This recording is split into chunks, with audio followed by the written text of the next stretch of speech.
ರಾಜಕಾರಣದಲ್ಲಿ ಮತ್ತೆ ಕಳಂಕ. ತುಮಕೂರು ಜಿಲ್ಲೆಯ ಸಚಿವರಿಗೆ ಹನಿ ಟ್ರ್ಯಾಪ್ ಯತ್ನ. ಆರೋಪಿಗಳಿಗೆ ತಕ್ಕ ಶಾಸ್ತಿ ಎಂದ ಸಚಿವ ಭೈರತಿ ಸುರೇಶ್.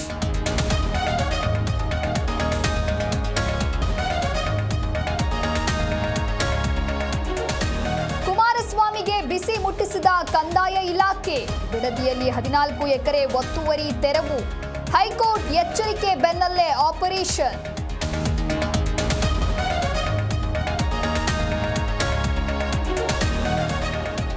ನಲವತ್ತು ವರ್ಷಗಳ ಹಿಂದೆ ಖರೀದಿಸಿದ್ದ ಭೂಮಿ. ಕಾಂಗ್ರೆಸ್ನಿಂದ ದ್ವೇಷದ ರಾಜಕಾರಣ ಹೆಚ್ಚಾಗಿದೆ. ದಬ್ಬಾಳಿಕೆ ಸರ್ಕಾರ. ಸೆಂಟ್ರಲ್ ಮಿನಿಸ್ಟರ್ ಎಚ್ಡಿಕೆ ಕಿಡಿ.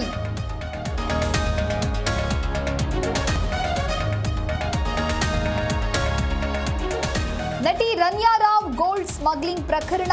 ನಾಳೆ ಸೆಷನ್ಸ್ ನ್ಯಾಯಾಲಯದಲ್ಲಿ ಜಾಮೀನು ಅರ್ಜಿ ವಿಚಾರಣೆ. ಗೆಳೆಯ ತರುಣ್ಗೆ ಸಿಗುತ್ತಾ ಬೇಲ್.